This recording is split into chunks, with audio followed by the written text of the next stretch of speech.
ეს საოცარი ფუნთუშები თუ გაგისინჯავთ, თუ არა და ეხლა გავსინჯოთ.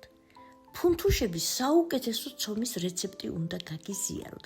ყველა სახის ფუნთუშებისთვის გამოგადგებათ და ერთი ინგრედიენტი უნდა გაგაცნოთ, რომელიც ამ ფუნთუშების ცომს ხდის ასეთ ფაფუქს და ჰაეროვანს.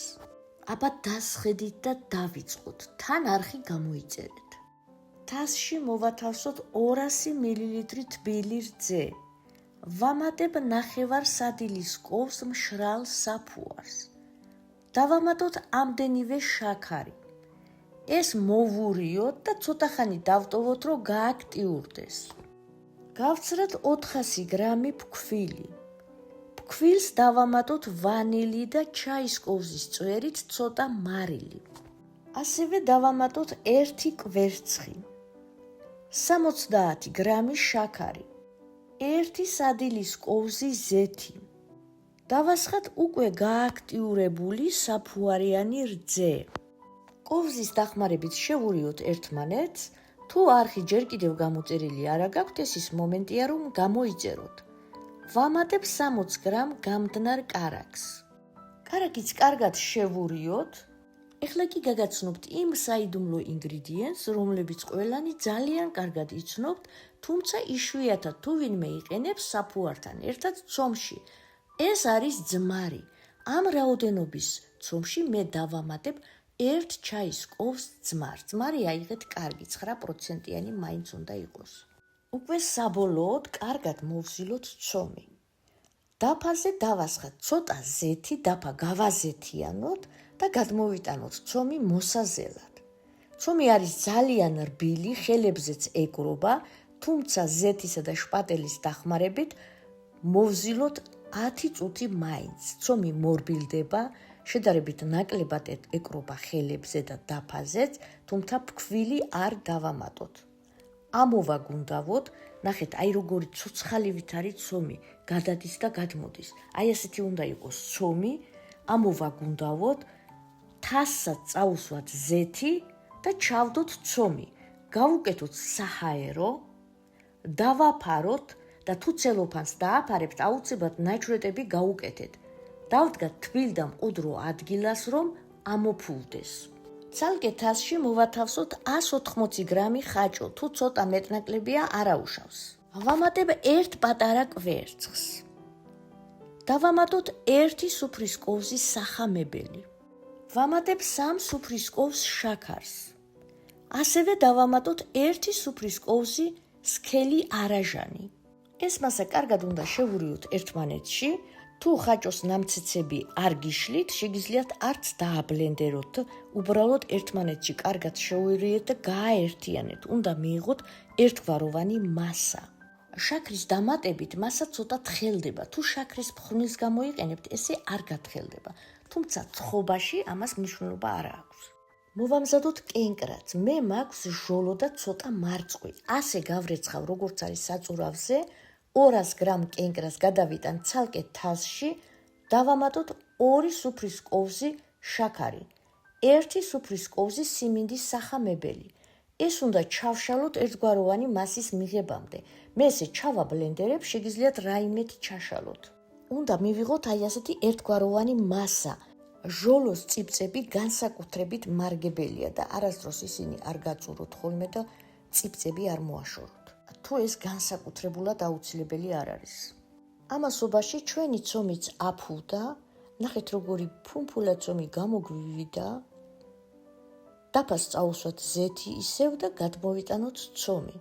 ცომი ჯერ გავშალოთ აი ესე, მერე ყოველი კუთხიდან მოვაგროვოთ და შევკრათ. დავამრგვალოთ და მივცეთ ცოტა წაგრძელებული ფორმა. ცომი მე გავყავი 6 ნაწილად. შეგიძლიათ 8 ნაწილად გაყოთ და უფრო პატარა ფუნთუშები გამოაცხოთ, თუმცა არ გირჩევთ.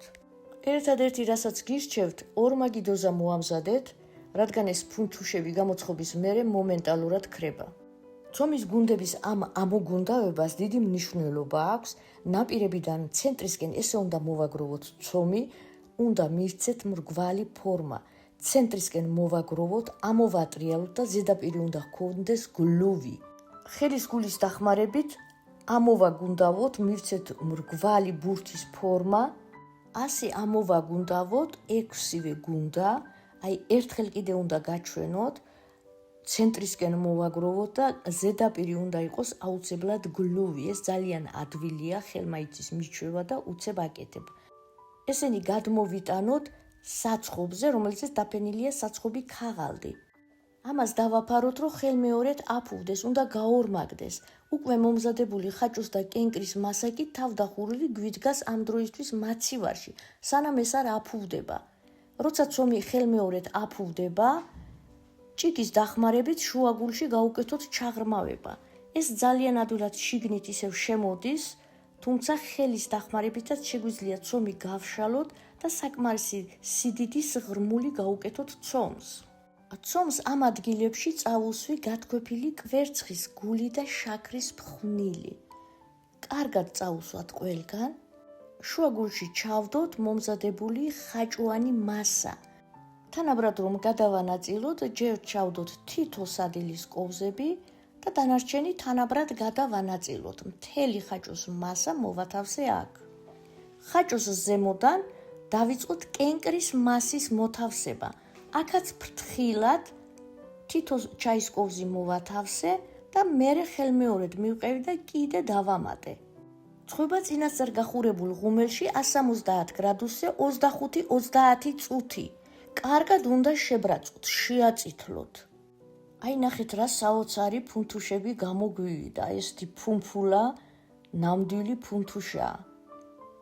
ცოტა დავაცადოთ გაგრილებას და უნდა გაჩვენოთ როგორია. ცომი არის ძალიან ფუმფულა, ხაჭოც მასაც ძალიან კარგად გამოცხვა, გადავიტანოთ რკინის ბადეზე, რომ ცოტა შეგრილდეს. ცოტა რომ შეგრილდება, დავაფარე კენკრას ზემოდან და მოვაყარე შაქრის ფხვნილი. ჩვენი ფუნთუშები უფრო გალამაზდნენ. უყურებ და მარტო ყურებით ვერ ძღები, ზემოდან მოვალაგოთ ცოცხალი კენკრაც. ისევ ჟოლო და მარწყვი მაქვს.